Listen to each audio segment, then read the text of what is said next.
Hello, Libra, Sun, Moon, and Rising. This is going to be your general reading for February 2023. Please keep in mind that this is a general reading, so the messages may not resonate with you, in which case I suggest that you check back to your Moon and Rising sign videos. In order to gain any insight into your own personal situation does require a personal reading. You can go to my About Box section of the channel. There I have the reading packages listed, so it's the number of minutes, the number of questions, and the price. And then contact me at the email address there. Okay, say, hey Tara, I want a 30-minute reading, and then we'll go from there. All right, a lot of planetary stuff happening. If you haven't signed up for my Substack, please do. It's a free newsletter. I like it much better than MailChimp. Okay, and so because you really get an opportunity to write, we have tomorrow a new moon in Capricorn. All right, Mercury went direct. He is now direct in the sign of Capricorn. He retrograded in the sign of Capricorn. We have on the 22nd of January, Uranus will move direct in Taurus. That is the big one that I'm looking at. I'm going to be watching the news. I'm going to be looking at the financial channels to see what is happening with finances, with money, because Taurus rules banks. It rules stock markets. It rules your own personal finances, all that you own, earn, or owe. So this is going to be, your landlords, landladies, rents, mortgages, car payments, credit card payments, stocks, bonds, what else am I talking? Charities, okay, all that you own, earn, or owe. So this is going to be a shift. I just read where I know that Amazon, I think, laid off a bunch of people, but I just read, I don't know, I probably done cleared it out. Let me see here. Somebody else is about to lay off a whole bunch of people. And I think, I think it's interesting that Uranus is going direct in Taurus at this particular moment, because the debt ceiling limit vote is coming up in that crazy 118 Congress. I don't even know what the hell going on there. I just have stopped watching. And so,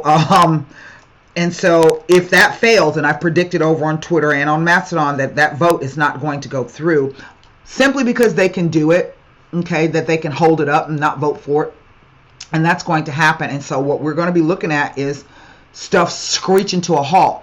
So if you got elderly parents or relatives that expect Social Security, you can expect post office going to shut down. It's going to be like it did. The government's going to shut down like it did before.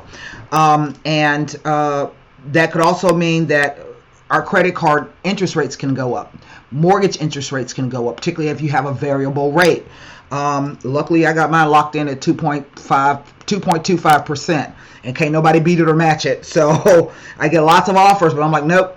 So I don't know where I just saw that. Let me see if I can find it here. But they just announced that they're going to be laying off a whole bunch of people. And I can't remember exactly who it was. And I'm so sorry that I don't, and I can't seem to pull up my Google. 200,000 people. Google on YouTube, right? Anyway, so we shall see how that's going to go. And they're doing it because I think the big techs, the big corporations, not just the big tech corporations, but the big corporations, even the banks, realize what is going to happen and how this really is going to be just calamitous is what it's going to be. So with that being said, I have with me the, going back to that, don't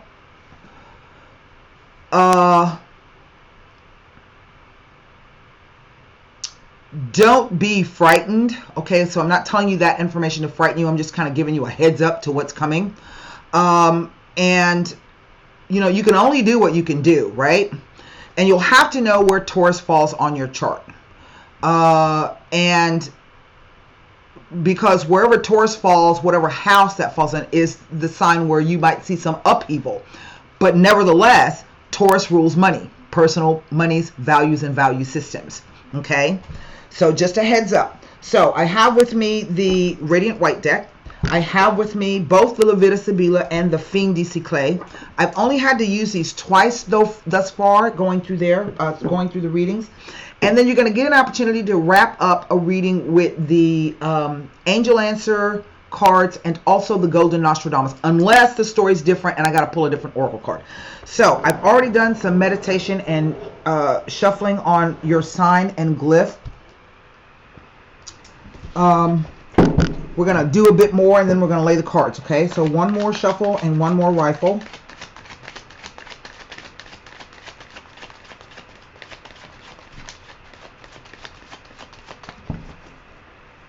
Oh, and the nodes are going to be changing signs here. We'll be moving to North Node, Aries, South Node, Libra. The nodes change signs about every 18 months, okay? So it's going to be a whole new cycle for us. All right, here we go. The 10 of Cups. The Knight of Pentacles. Well, now, the Devil. That devil. But listen, he's not always bad, okay? And I'll explain that to you in a little bit. It's a spooky looking card, I know, but it's not always bad. The 7 of Pentacles. The 3 of Wands.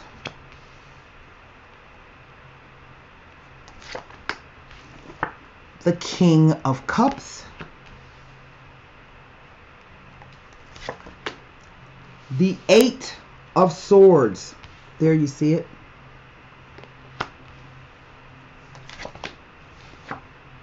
The Death card. So an ending for sure. But endings don't mean the end with the tarot. Endings mean a transformation. Okay? When one thing dies out, it leaves room for something else new to come in. So it's a transformation. Finally, the 6 of Swords. Now, I have 2 court cards, 2 cups, 2 pentacles, 2 swords, 2 major arcana, and a wand. All right. What is the energy over the entire reading? It is the 10 of Swords. So you have 2 10s here as well.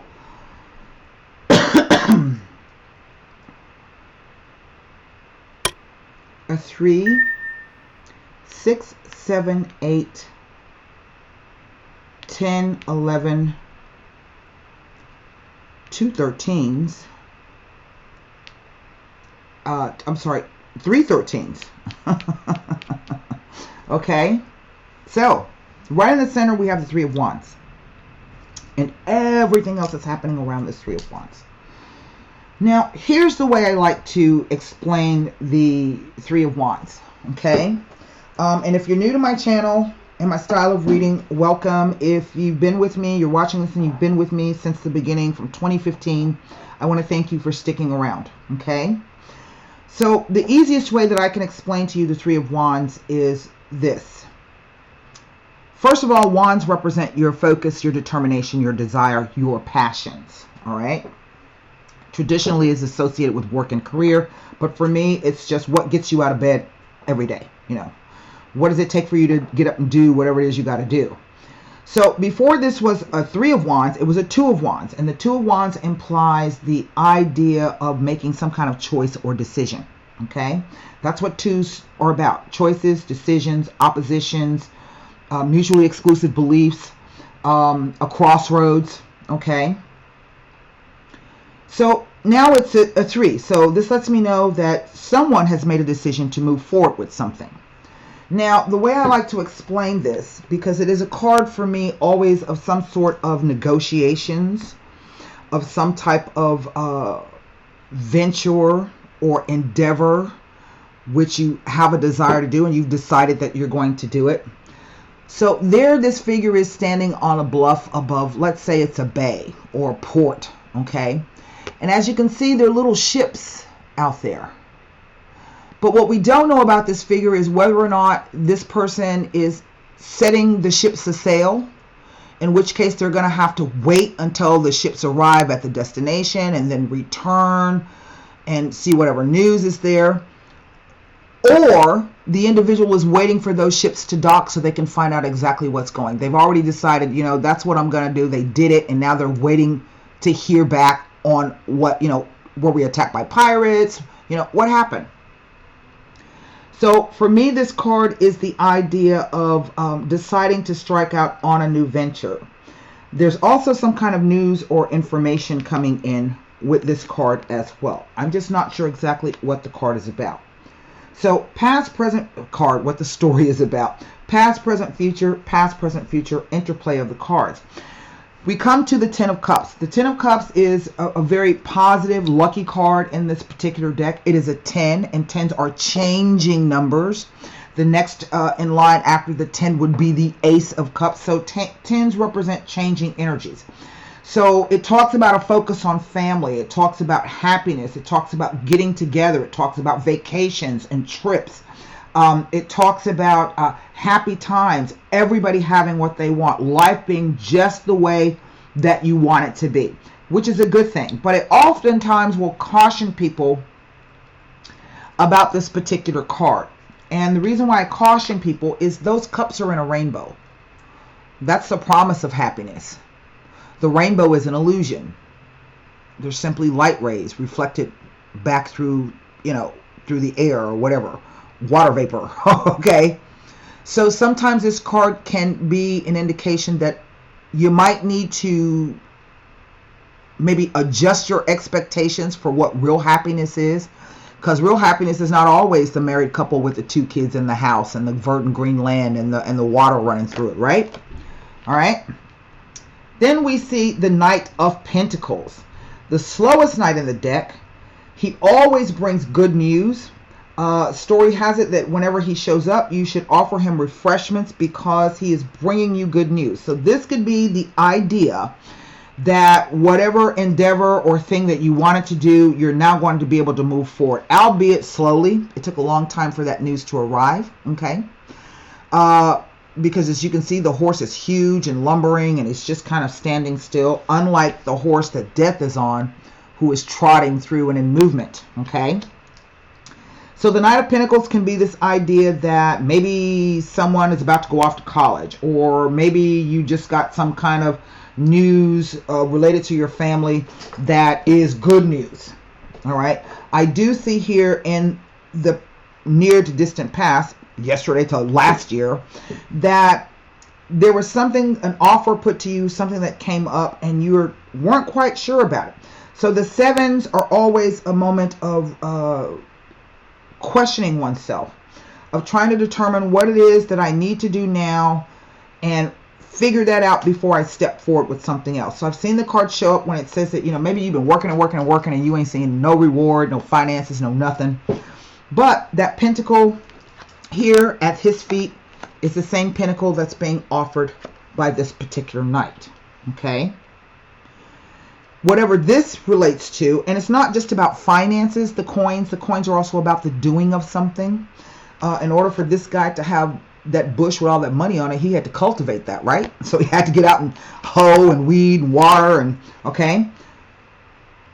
Some of you have thought, okay, or at least felt, well, not felt, think, or thought in the past that you've been in a situation that you were not comfortable with. This is the card, the windmills of our minds. This is the thing, we worry over it. We obsess over it. There's lots of anxiety about it. There's tears maybe. There's sadness over it. We are in a situation that we cannot get ourselves out of. But this is a swords card. Swords always represent thoughts, beliefs, perceptions, ideas, and communication. So therefore, this is the self-talk that you're giving yourself. It's that ego script that's running over and over and over your head again. This is also one of the hoodwinked cards. There's 2. There's this one and the 2 of Swords, the only 2 figures that are blindfolded in the deck, okay? So that means, you're not seeing what you need to see, that's first of all, but then the thing is, well, did somebody place me in this situation or did I do it to myself? And this card comes to answer to say that if you find yourself in an uncomfortable position, you did it to yourself. And while you may not be able to move, or you have not been able to move in the past because you're rooted in one spot, your mind is still free to think and to determine how are you going to act, what are you going to do once you are physically able to be free and move around. Okay? The card also says that by using the mind power and controlling that, you will find eventually that the bonds that tie you, okay, are not as tight as you think they are. And if you just do something, you can break those bonds, remove the blindfold, see where you are, and see that you are not locked in or in any way, shape, or form. And I find that to be interesting because it's kind of repeated up here at the top. The devil represents Saturn, the planet Saturn, that is his energy, and the sign of Capricorn. Capricorn rules our highest ideals. What do we consider to be success? For some people, it is this picture here. For other people, it could be the idea that maybe you're a single parent and you know, you've been working hard and doing stuff and life is pretty good for you. For some, it could simply be they want the corner office at the top floor and a new parking space. Or maybe they want the 5,000 square foot home and the Tesla. So success is different for everybody, okay? The 10th house, Capricorn, what do you want to be known for? What is your social position or standing in the community? But it also rules your career, all right, and your status. Having Saturn along, in the sense that Saturn is the taskmaster, what he wants you to do is to work hard. He comes along to poke holes in your plan and your theory to show you where it may be weak and where you may need more work, okay? He also has a slow, stuck, limiting energy. He creates boundaries. He's never a no. He's just a not yet. So this card represents the idea of feeling as though you are chained in such a way that you could never be free. This card also rules the third dimension, okay? It talks about temptation. It talks about sex, food, drugs, clothes, all of those things that we need to have a good life on this earth, okay? Or that we need to live on this particular earth. But again, you see two figures at the base chained together. And if you'll notice, those chains are not very tight around their necks. So this 2 card has a meaning of you're not bound in such a way that you can never be free. Okay? To me, what this can sometimes be an indication of is commitment. What do you commit yourself to? How do you commit yourself to those things? Is it positive? Is it negative? Is someone else playing a power game with you? Well, that remains to be seen. Okay? We have this King of Cups. Now, the King of Cups will just be, in most instances, the most important man in your life, if this is a romantic relationship. But he also typically is associated with the law, so counseling. It indicates that it's someone you can trust, a water sign, so someone who may be a Cancer, a Scorpio, and or a Pisces. He can also be someone who is on his good days, emotionally balanced. On his bad days, he could be somebody who can be quite moody, quite manipulative, may have a drinking problem or a drug problem, rather unstable. I'm not exactly sure who this individual is in relation to this reading. But then we come to the Death card, the Cosmic Scissors. And it comes to cut the situation. And it is irrevocable. Now here we see, and there's a depiction, so I'm not sure if this is a situation about a divorce or separation of some kind. Because in this, the king is dead. The king is dead. And as you can see, nothing can stop death. There's the Pope imploring him not to come. The woman is dropped to her knees. She can't even look at him. The only person who's not afraid is the little kid there in the front because he's looking dead at death. Right? Only because he doesn't understand it. In the background here, we see a sailing ship. You see the sun rising between the 2 towers. So this is, in a sense, the darkest before the dawn. It speaks to a definite change, a change in which life will not be the same anymore. And I think what is even more striking about this row is that the horse continues movement on with this boat. And there are lots of boats here. There's even a boat here. Okay, there are lots of boats in this particular, so it speaks to me of lots of movement. But boats can sometimes also be an indication of being tossed about on the water, right? Being all at sea emotionally, like this king who happens to be able to float on the rocky waters while everything else is going on around him. The Six of Swords is typically an indication of some type of severance or end of a relationship. It talks about moving from stormy waters to calmer waters, okay? So it indicates that it was a 5 before it was a 6. So maybe there have been fights, disputes, arguments, having to stand up for yourself, particularly if someone's been trying to control you in some way for negative gain or just so they could. It says, though, too, that no matter where you go, you're always going to take your thoughts with you. So that's why this becomes important, this idea of freeing your mind up. Now, from the 8 to the 6 gives me 2 swords. The inability to make a firm decision. Remember, that's what 2s are about. It talks about choices.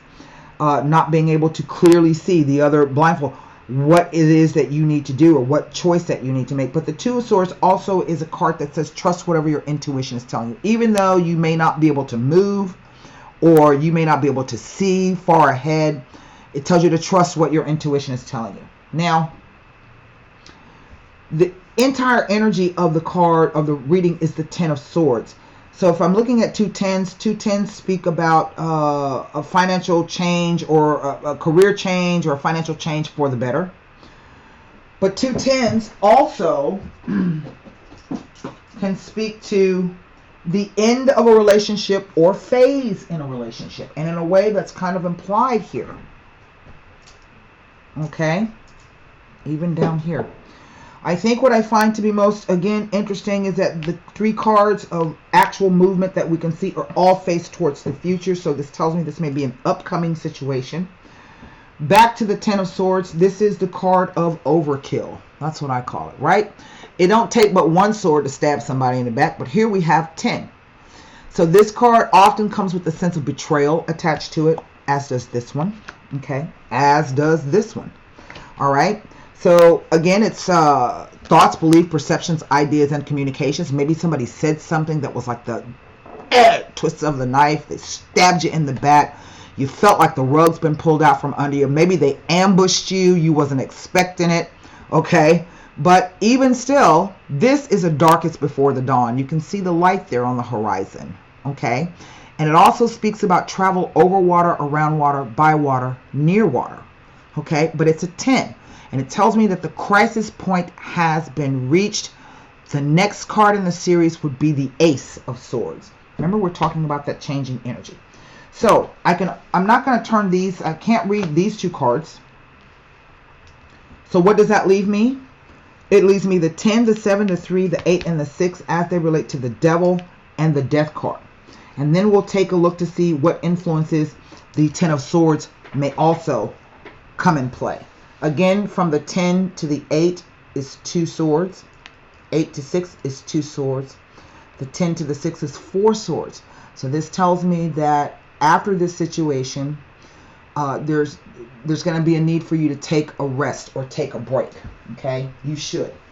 My book, let me get it here. Here we go.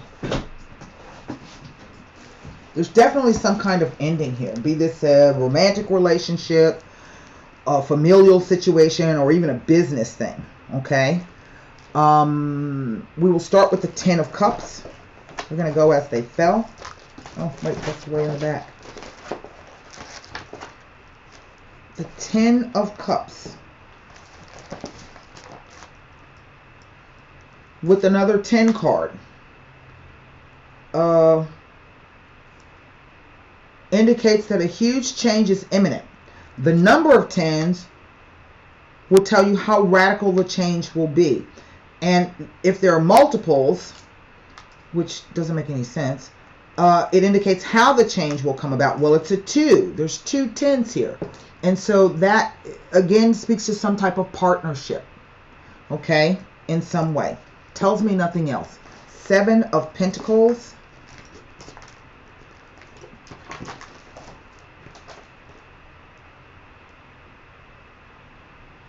doesn't tell me anything next to the Devil or the Death card. The Three of Wands.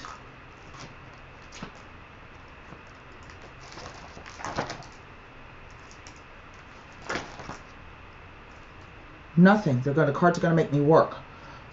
The Eight of Swords.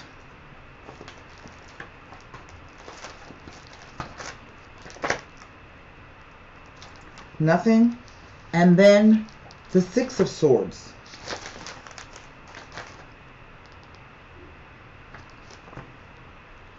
Again, nothing.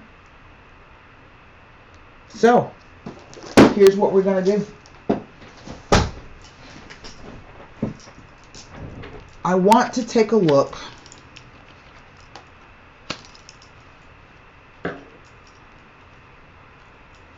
I'm going to first take a look at this Knight of Pentacles. Why? Because he comes across in our past row, but he heads the vertical present column. Okay?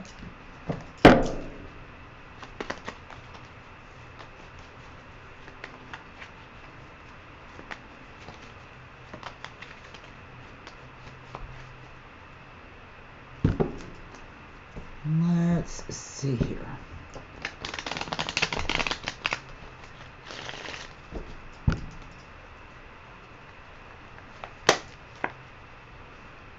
Fortuna, a big change imminent. The reaping of karma. Okay. It's not blind luck. See, she's not blindfolded. It is actually luck or karma that is brought to you through your actual past actions.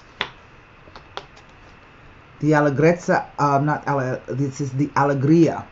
This talks about happiness with family and friends.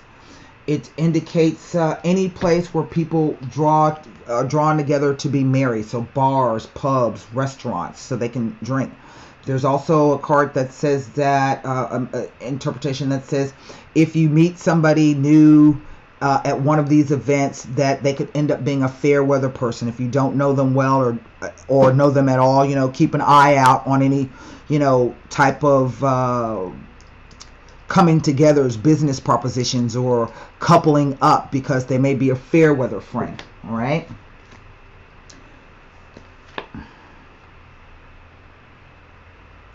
And the Morte. We have two death cards here. Again, the Cosmic Scissors. So, now I don't know if this Fortuna card, this is not one of the interpretations that normally come with it, but here's what my guides are telling me. It seems to be like maybe there's been an excess of something, of partying, of celebration, and that's going to come to an end. But it comes to an end because someone has said something or done something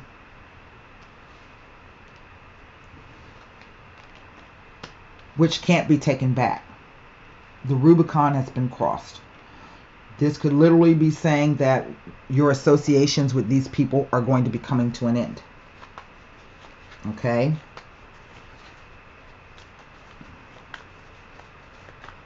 Now, I want to take a look at this King of Cups to see what he can, what information he can provide, if any. Oh, come on. Cut those. The Mercante, the businessman. That's really all he represents. The Donna de Servizio, and I'm sure you saw that card present itself before I cut the deck. And I always say, if the card's supposed to show up, it will show up. So here we have the verb, the action verb. Something coming to help or someone coming to help a situation. But if you can remember, it also would have to do with people who might be wealthy, in the sense that only rich women could afford ladies' maids back in the day. And this individual could be wealthy. And the Lecherezza card. This is the carefree card. It says that whatever mistake has happened will not be, quote unquote, that big. But it also is an indication that the mistake is made by either not doing your due diligence or trusting someone that you should not have. I'm going to pull cards all the way across this bottom row. I think what I'm going to do is pull the fin de siècle on top of this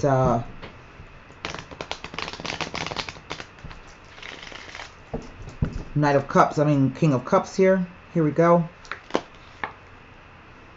The precious presents. You know, jewelry, cars, clothes, all the stuff that I was talking to you about, paintings, riches. It could also be the idea of advice given to you, precious advice. The bambino, something new, a transitory state of movement, of change. And the dispiacere, bad news.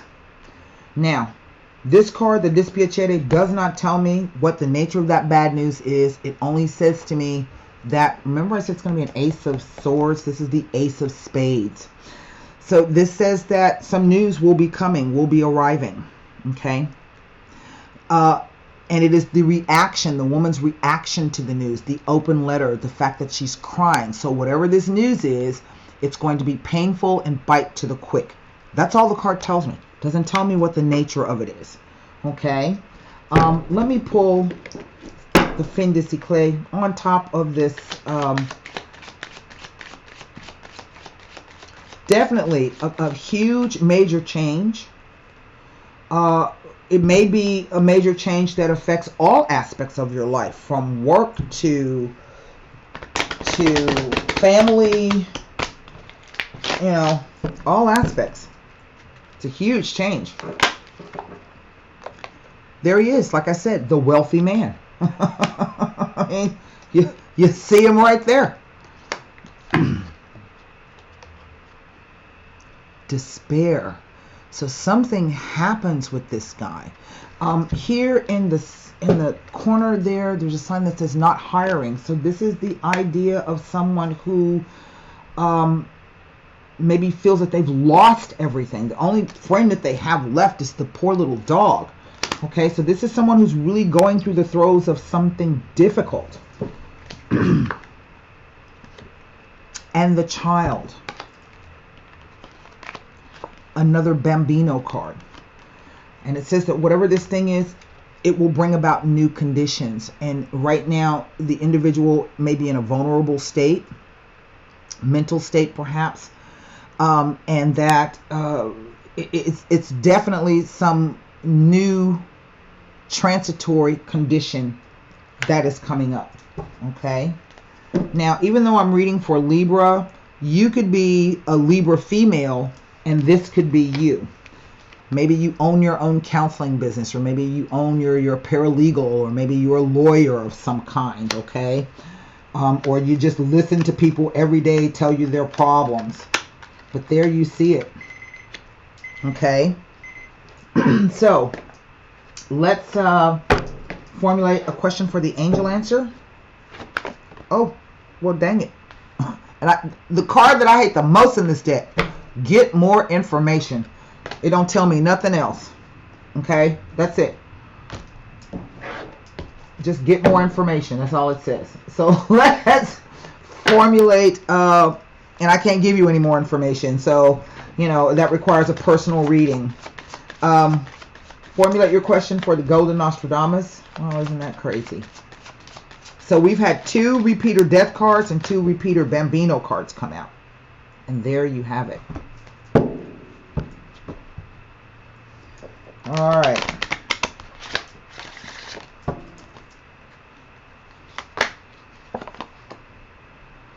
I don't know if that's the eagle or the griffin. I think it's the eagle. Let me see here. Number 15. The eagle. Without wealth, virtue, and nobility, be warned, are like seaweed on a deserted beach, scorned. So I don't know, maybe it's telling me somebody might lose their job. The eagle represents your pride, generosity, and nobility of the soul, which you must develop and then manifest to everyone.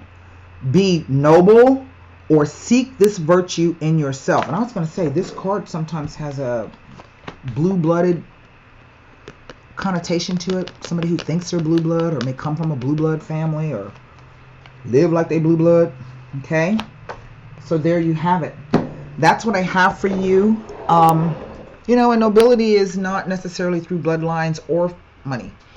You know, I've known plenty of very poor, noble people. So again, it goes back to that idea of what is it that you, how do you define success for yourself? How do you define nobility for yourself? Okay. So that's what I have for you. I do hope this helps. Until next time, be well, stay safe. Bye.